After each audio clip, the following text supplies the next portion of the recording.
In this video, I'll show you how to delete your Meetup account permanently. Firstly, sign into your Meetup account on the app.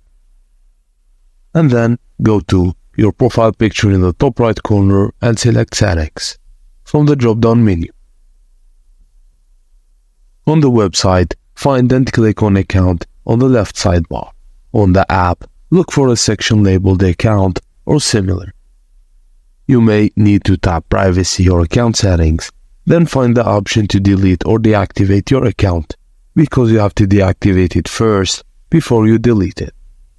You will be asked to confirm that you want to delete your account. Follow the instructions to complete the process.